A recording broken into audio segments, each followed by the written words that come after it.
Siempre hemos creído que la mente humana es un enigma, un laberinto de pensamientos, recuerdos y percepciones. La ciencia ha intentado explicar las enfermedades mentales con razones biológicas, desequilibrios químicos y traumas. Pero, ¿y si hay algo más? ¿Y si algunas personas diagnosticadas con esquizofrenia no están simplemente enfermas, sino que han visto algo que los demás no podemos ver? ¿Y si su mente no está rota, sino abierta? Marcos, un joven de 27 años, ha vivido gran parte de su vida sintiéndose prisionero de su propia mente. Escucha voces que le susurran en la oscuridad, ve sombras que se deslizan por el rabillo del ojo y, a veces, siente que el mundo a su alrededor no es el mismo en el que viven los demás. Los médicos le dijeron que era esquizofrenia, que todo estaba en su cabeza. Pero entonces apareció algo en el espejo antiguo, agrietado y viejo que colgaba de la pared en su habitación. El espejo no era solo un objeto, era una puerta. Y Marcos estaba a punto de descubrir que su locura no era un error de su cerebro, sino el precio de haber sido elegido para ver más allá de la realidad. Bienvenidos a Puertas al Más Allá, donde la realidad se cruza con lo paranormal. Esta historia se llamará Paciente Psiquiátrico 66. Me llamo Marcus Smith. Tengo 27 años y soy paciente psiquiátrico diagnosticado con esquizofrenia psicótica. Esta es mi historia. Todo comenzó hace 15 años. Yo era un niño callado, introvertido, de esos que prefieren el silencio a la compañía. No me gustaba hablar demasiado. Evitaba el contacto físico y las miradas de mis compañeros en el salón. En los recreos, mientras los demás corrían y reían, yo me refugiaba en mis libros, perdiéndome en mundos donde no necesitaba hablar con nadie. Los profesores notaban mi aislamiento y llamaban a mis padres a la escuela con frecuencia. Creían que mi comportamiento era culpa de ellos, que algo en mi hogar me hacía ser así, pero estaban equivocados. Amaba a mis padres, sabía cuánto sacrificaban para darme una buena vida. Mi soledad no tenía que ver con ellos, era simplemente parte de mí. Entonces llegó Roy. Era un niño risueño, inquieto, que no temía acercarse a alguien como yo. No se desanimó cuando lo ignoré al principio. Insistió en hablarme, en sentarse conmigo, en hacerme preguntas. Yo no estaba acostumbrado a que alguien se interesara en mí, pero su perseverancia me hizo confiar en él. Y con el tiempo, nos volvimos inseparables. Roy era el hermano que nunca tuve. Su presencia iluminó mis días y hasta mis padres notaron el cambio en mí. Ya no estaba solo, pero la felicidad nunca dura para siempre. Una tarde, Roy me llamó por teléfono. Su voz sonaba temblorosa. Me dijo que tenía que ir al médico, que algo andaba mal con su corazón. Sus padres estaban preocupados y lo llevarían a hacerse unos exámenes. Mi pecho se encogió de angustia. Quise acompañarlo, pero no me dejaron. Al día siguiente, en la escuela, corrí a buscarlo. Le pregunté qué pasaba y con una sonrisa forzada me dijo que los médicos le habían encontrado un problema en el corazón. Aún no sabían qué tan grave era, pero si no se trataba, con el tiempo podría costarle la vida. No supe qué decir. Sentí un nudo en la garganta. No lloré frente a él, pero cuando llegué a casa me derrumbé. Mi madre trató de calmarme, de darme esperanza. Todo saldrá bien, me decía, pero en el fondo tenía miedo. El tiempo pasó y Roy siguió su tratamiento. Se tomaba sus medicamentos, seguía las indicaciones de los médicos. Parecía estar bien, hasta que llegó el día que jamás podré borrar de mi memoria. Estábamos en clase de educación física, corriendo en la pista. De repente, Roy se desplomó. Lo vi caer como si el mundo se hubiera detenido en ese instante. Corrí hacia él, lo llamé, sacudí su cuerpo inerte, pero no reaccionaba. Todo pasó muy rápido. Los profesores se lo llevaron al hospital. Me quedé ahí, parado, sintiendo cómo el miedo me devoraba por dentro. Algo dentro de mí supo, en ese instante, que nunca volvería a verlo.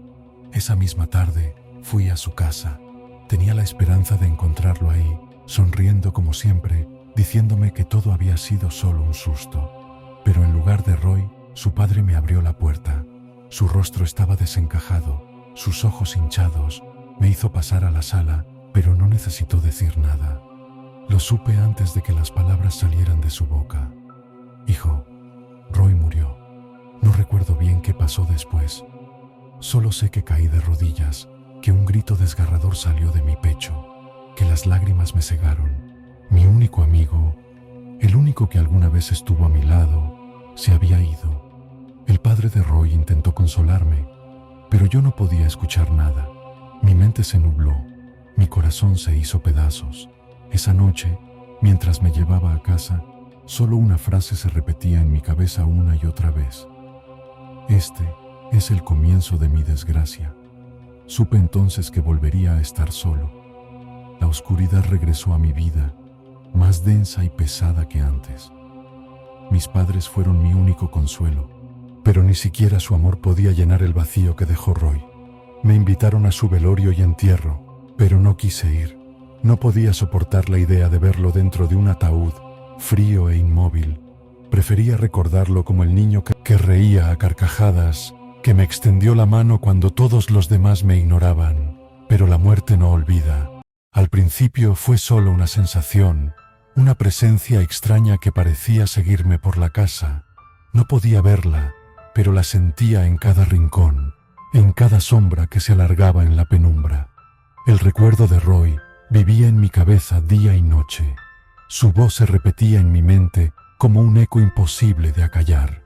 Sé que muchos no lo entenderían, pero cuando alguien que ha vivido siempre en soledad encuentra a una persona que le brinda cariño, su ausencia se siente como un abismo sin fondo.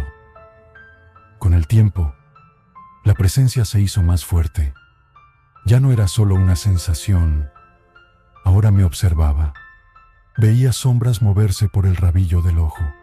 Sentía una respiración en la nuca cuando intentaba dormir. Y entonces comenzaron las voces. Susurraba mi nombre en la oscuridad, con un tono dulce pero perturbador. A veces, entre el murmullo, distinguía una voz familiar, la de Roy. Ven conmigo, no tienes por qué estar solo. Aquí todo es mejor.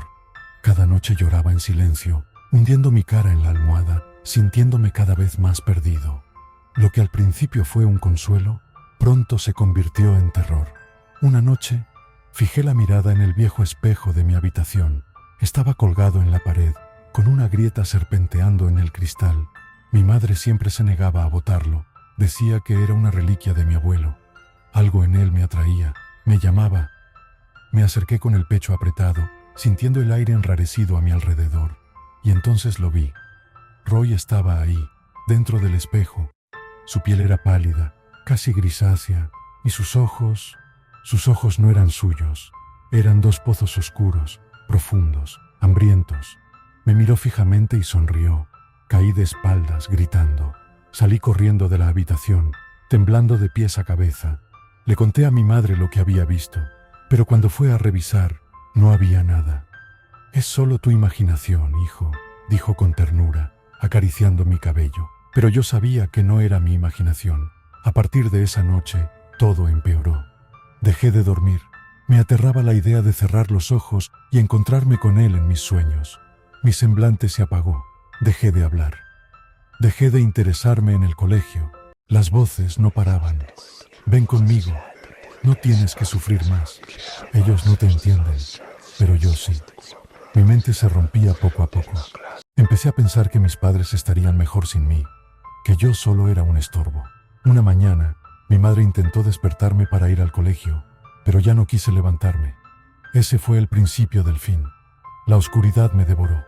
Me hundí en un abismo de desesperación del que no podía salir. Dejé de bañarme, dejé de comer. Pasaba horas encerrado, mirando el espejo, esperando a Roy. Las heridas en mi piel eran el único alivio al dolor insoportable que sentía en mi pecho. La sangre me recordaba que aún estaba vivo, aunque cada vez deseaba lo contrario. Cada vez que me paraba frente al espejo, él estaba ahí. «Roy, es hora de dormir para siempre», susurraba, con aquella sonrisa retorcida. Mis padres intentaron ayudarme, pero ya era demasiado tarde. Me llevaron al médico, quien solo me recetó antidepresivos. Pero los medicamentos no podían silenciar las voces, no podían alejar a Roy. Me volví agresivo. Mi rabia explotaba en ataques de ira incontrolables. lastimaba a quienes intentaban acercarse, hasta que un día mis padres tomaron la decisión más difícil de sus vidas. Me internaron en un hospital psiquiátrico. Me resistí, luché, grité, mordí y golpeé, pero no sirvió de nada. Me llevaron a la habitación 66. Miré el número en la puerta y una sensación extraña me recorrió el cuerpo. Roy y yo solíamos ver una serie llamada El Agente 66. Solíamos quedarnos despiertos hasta tarde, haciendo teorías sobre la trama. El hospital era peor de lo que imaginé. En las noches se escuchaban gritos desgarradores. Veía a otros pacientes con miradas vacías, algunos atados a sus camas, otros temblando en rincones oscuros. Y aún así, había algo que me reconfortaba. Roy estaba conmigo. Su presencia se hizo más fuerte en ese lugar.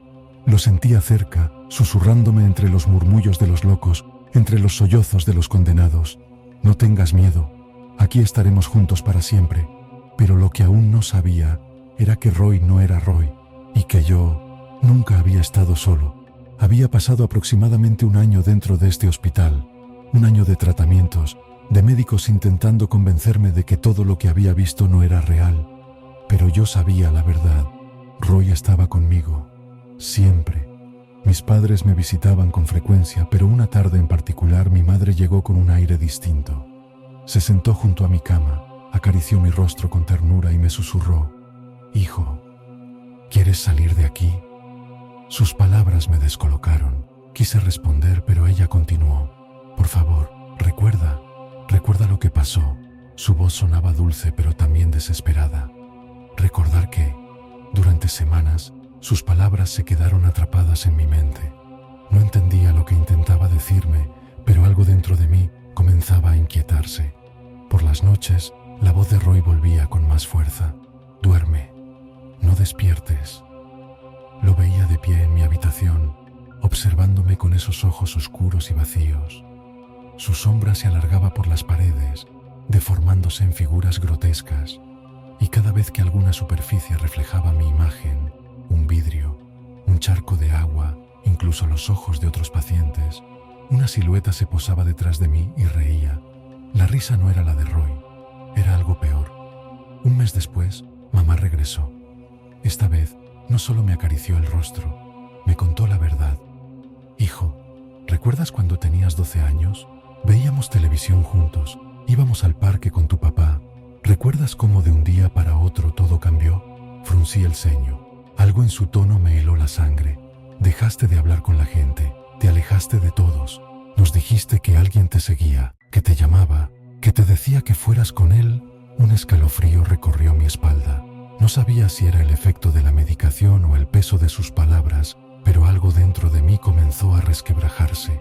Los recuerdos llegaron en ráfagas difusas, imágenes borrosas de mi infancia, de mis padres preocupados, de mi propia sombra estirándose en rincones oscuros, y de mí llorando en un rincón, repitiendo un solo nombre: Roy. «Hijo». Mi madre me tomó de las manos con fuerza. Roy nunca existió. El mundo se detuvo. Mi mente se fragmentó en 1.000.000 de pedazos. No es cierto», susurré, sintiendo mi cuerpo temblar. «Lo creaste tú», continuó mamá, con lágrimas en los ojos. «En tu soledad, en tu tristeza, inventaste un amigo que nunca estuvo ahí. Tuviste momentos de lucidez, pero poco a poco perdiste la noción de la realidad. Las paredes del hospital parecieron cerrarse sobre mí. El aire se volvió denso. De pronto, todo encajó. Mi infancia solitaria, mi paranoia creciente, la voz de Roy, susurrándome cosas que nadie más escuchaba, los médicos, los tratamientos, 3 años en este lugar sin saber qué era real y qué no. Yo no había ingresado a este hospital hace 1 año. Llevaba aquí desde los 12. Sentí una náusea repentina. Mi cabeza latía con furia, como si mi propio cerebro intentara destruirme. «No». Mis labios temblaban. «No puede ser». Mi madre sollozaba. «Nosotros intentamos ayudarte, hijo, pero ya no supimos qué hacer. Te diagnosticaron esquizofrenia paranoide. Tu mente creó a Roy. Tu mente creó todo lo que has vivido». Los susurros comenzaron de nuevo. «No la escuches. Miente. Yo soy real». Mi corazón se aceleró. Miré hacia un espejo en la habitación. Roy estaba ahí, pero su rostro era el mío. Los gritos desgarraron mi garganta. Grité como si mi cabeza fuera a estallar. El sonido desgarrador de mi propia voz hizo que mi madre llamara desesperada a mi padre, quien hablaba con un doctor sobre mi estado. Él corrió hacia mí, y en cuestión de segundos, los enfermeros me sujetaron y me inyectaron un sedante. Todo se volvió borroso. No sé cuántas horas dormí, pero cuando desperté, mi madre estaba sentada junto a mi cama, mirándome con ojos llenos de esperanza. «Hijo, lo lograste», susurró, sonriendo con ternura. «Lo recordaste». Los médicos se reunieron con mis padres. Les dijeron que harían una prueba. Me darían un mes para demostrar que estaba mejor. Si en ese tiempo lograba estabilizarme, podrían darme de alta. Por primera vez en años, tuve un propósito: salir de allí. Me repetí una y otra vez que Roy no existía, que todo había sido producto de mi mente enferma, que mi única realidad era la que vivía con mis padres. Y el mes pasó volando. Los doctores confirmaron mi mejoría y al fin me dieron de alta. Iba a salir. Cuando mis padres llegaron a buscarme, no dudé en abrazarlos con fuerza. Era libre. Al llegar a casa, una sorpresa me esperaba. Toda mi familia estaba ahí. No tenía amigos, pero ver a mis tíos, primos y abuelos llenó un vacío que ni siquiera sabía que existía. Era tiempo de seguir adelante. Sabía que mi enfermedad no tenía cura, pero sí tratamiento. Podía vivir con ello. Retomé mis estudios en una nueva escuela, con nuevos profesores y nuevas oportunidades. Todo parecía volver a la normalidad. Casi, porque aunque ya no lo veía, aunque ya no podía dominarme, Roy seguía allí. A veces, cuando estoy solo, cuando el silencio de la noche es absoluto, escucho su susurro en mi cabeza: «No me olvides». Entonces, ¿seguimos creyendo que las enfermedades mentales son solo trastornos biológicos y psicológicos, o hay algo más allá? ¿Podría haber un campo enigmático, un aspecto espiritual o paranormal que nunca llegaremos a entender completamente? ¿Qué piensas tú? Si te gustó esta historia y quieres seguir escuchando relatos que te harán dudar de lo real y lo paranormal, no olvides suscribirte a mi canal. Comparte este video con quienes disfrutan del misterio y el suspenso. Activa la campanita para saber sobre nuevos videos. Dale manito arriba y déjame tu comentario sobre qué tema te gustaría escuchar. Dime si has experimentado algo parecido y, si tienes una historia que contar, no dudes en enviarla al correo que aparece en pantalla. Aquí escuchamos a nuestros oyentes. Gracias por escuchar A Puertas al Más Allá, donde la realidad se cruza con lo paranormal. Hasta la próxima.